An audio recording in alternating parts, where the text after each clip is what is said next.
The lights are supposed to dazzle at London's iconic Palladium, but right now, the atmosphere is reportedly electric for all the wrong reasons. Jamie Lloyd's hugely anticipated revival of Evita was meant to be the talk of the town, a triumphant return for the classic. Instead, word on the street is that it's transformed into what industry insiders are openly calling a full-blown backstage nightmare. And at the very center of this theatrical storm, well, that's reportedly rising star Rachel Zegler. Whispers are flying from every corner of the West End, suggesting her alleged behavior has been so disruptive, it's practically rewriting the playbook on what it means to be a difficult star. We're talking about claims of chaos, clashes, and a production apparently hanging by a thread. Now, before we dive into the juicy details, we've got to be clear. Everything you're about to hear is coming straight from the grapevine. These are the unconfirmed stories, the whispers in the wings, the kind of insider gossip that's too wild not to share. Nothing's officially verified, but the sheer volume of these claims has everyone wondering what on earth is truly going on behind those closed theater doors. So, where did the trouble reportedly begin? Well, sources claim rehearsals kicked off with Zegler making quite the impression, and not necessarily in a good way. Picture this: the rest of the cast and crew, all there since the early 9 a.m. call time, waiting. And then, in strolls Zegler, fashionably late, latte apparently in hand. This wasn't just a one-time oopsie either. Insiders suggest this tardiness quickly became her signature move, a regular pattern that set a certain tone from day one. When she finally did make her entrances, it's said she'd often arrive sporting noise-canceling headphones, tossing casual greetings to no one in particular. Then, she would allegedly unpack what one stage manager apparently described as a mini altar of vocal warm-up equipment. We're talking a portable humidifier, jars of premium honey, and even a crystal water bottle that was supposedly charged under moonlight. It all painted a picture of someone with very specific, perhaps even diva-like, demands. But the real drama allegedly ignited when the acclaimed director, Jamie Lloyd, attempted to provide some simple direction on blocking. That's when Zegler reportedly interrupted him, not to ask a question, but to explain her own vision of how Eva Perón would command the space. According to one ensemble member who supposedly witnessed it, the message from Zegler was crystal clear. She directs, we orbit.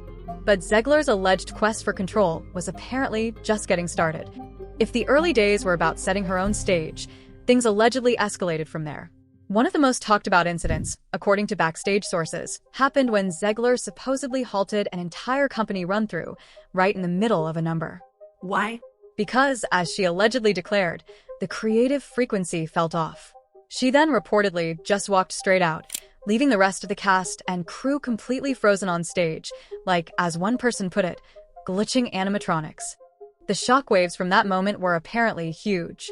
Then came the reported showdown over the show's most iconic song, Don't Cry For Me, Argentina.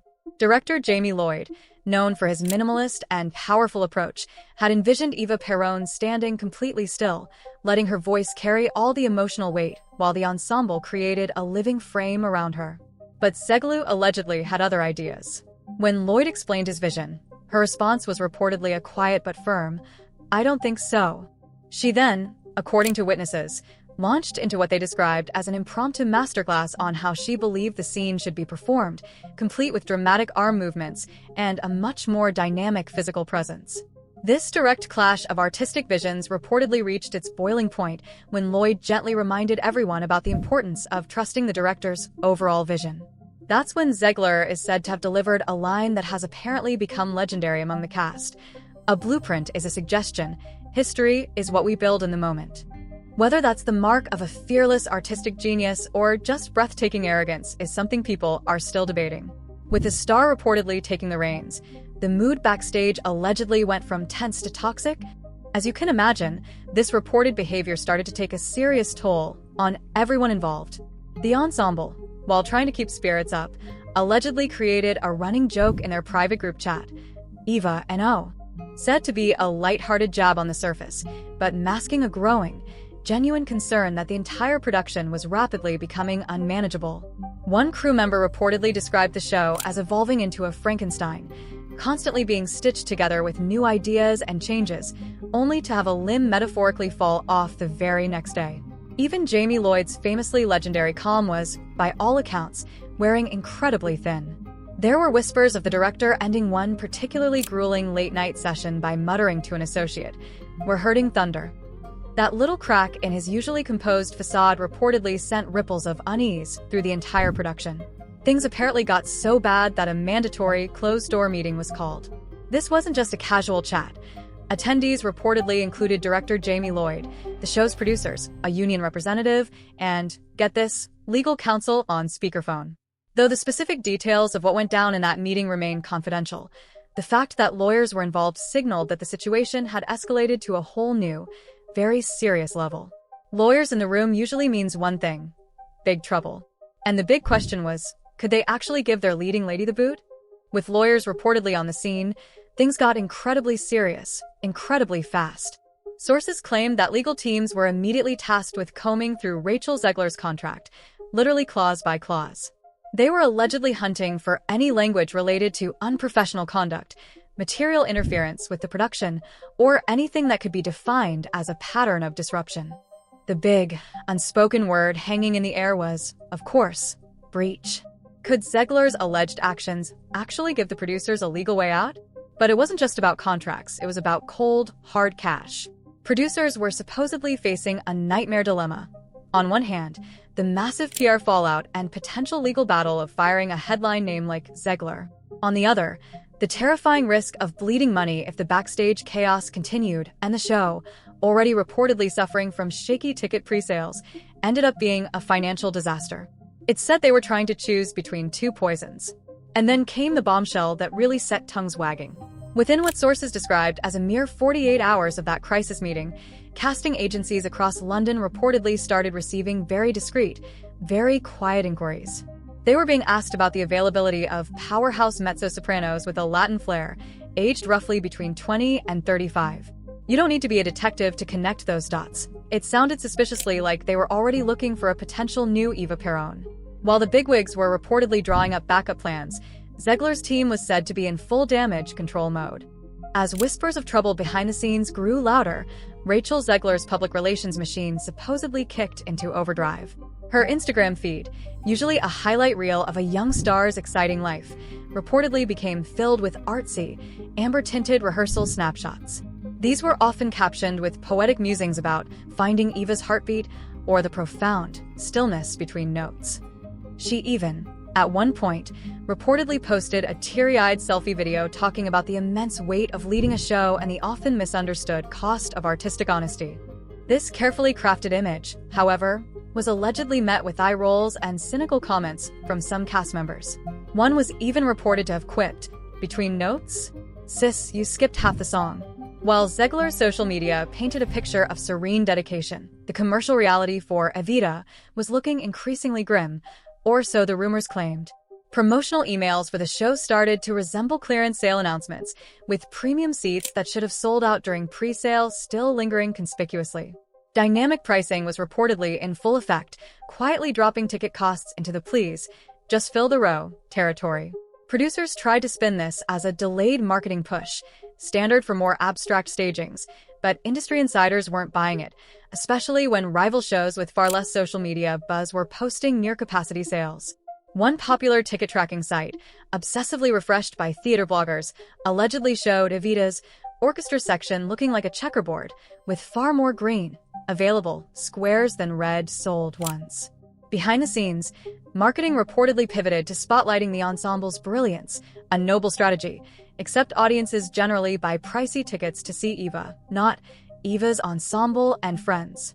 Then came reports of budget cuts, with wardrobe assistants whispering about deferred spending on quick-change technology and orchestra contractors allegedly being offered reduced rates until cast stability is confirmed. Perhaps the most ominous sign of all was when a major ticket broker quietly emailed its customers offering a flex refund option for Evita tickets, industry code for, "We think this show might be in serious trouble, and we might need an escape hatch."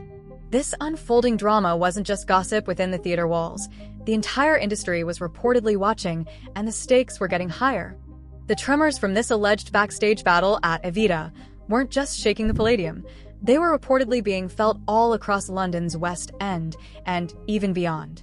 Talent agents were said to be buzzing, double-checking the availability of any performer who could potentially step into Eva Perón's iconic shoes. Whispers circulated about a recent Olivier Award nominee being sounded out, a Netflix breakout star with classical training getting a call, and even discussions about bringing back a veteran who had famously played Eva years ago. One particularly juicy rumor even suggested a casting office binder had a tab ominously labeled Plan B, Emergency Evis. Choose your fighter. This kind of talk is more than just gossip. It shows how quickly the industry moves to protect itself. Other West End producers were reportedly hitting pause on their own casting announcements, suddenly wary of any project that seemed too risky, too dramatic. As one insider supposedly put it, reputations, darling, are contagious. The whole messy situation allegedly sparked a huge debate among theater professionals. How many social media followers actually equal reliable ticket sales and a smooth production? At what point does a star's celebrity heat start to melt the actual infrastructure of a show? As the Evita production hurtled towards its previews, 3 terrifyingly different scenarios were reportedly being whispered about in the wings, like alternate endings waiting for their cue. Scenario 1. Rachel Zegler, against all odds, harnesses the chaos, steps onto that stage on opening night, and delivers a performance so breathtakingly magnificent that critics and audiences alike forget all the rehearsal drama. The narrative flips from diva disaster to a triumphant phoenix rising from the ashes. Scenario 2. The contingency file slides out of the drawer. Papers get signed, and a brand new Eva is brought in, tasked with a heroic, almost impossible 2-week crash course to learn the entire role, while the press team spins it as a bold course correction. Scenario 3. The one everyone dreaded. Nobody makes the hard call.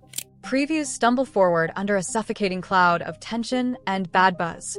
Opening night becomes a kind of blood sport, with real-time social media commentary ripping it to shreds, and investors grimacing as they count the refund totals.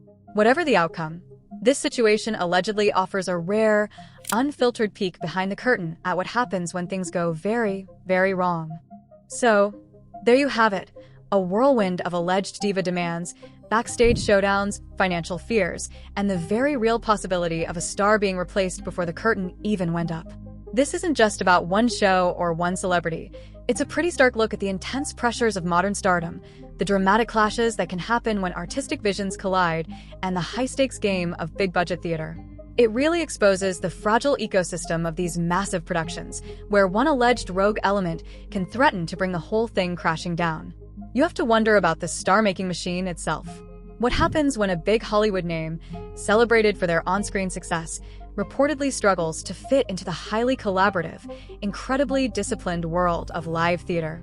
Is it a case of artistic temperament or something more? The potential fallout here is huge, not just for Rachel Zegler's reputation if these rumors continue to swirl and stick, but also for the financial health of a multi-million-pound production. And let's not forget the immense stress on the rest of the cast and crew who just want to put on a great show. It's a classic cautionary tale in the making. So, what's your take on all this? Is Rachel Zegler a misunderstood artist? Or is this a classic case of a starlet becoming too difficult? And what do you think will happen to the show? Drop your theories and opinions in the comments below. The final act of Rachel Zegler's Evita saga is yet to be written, but the backstage whispers have already given us a blockbuster drama. It's a stark reminder that in the dazzling world of showbiz, sometimes the greatest performances are the ones the audience never sees, and the cost of fame can be brutally high.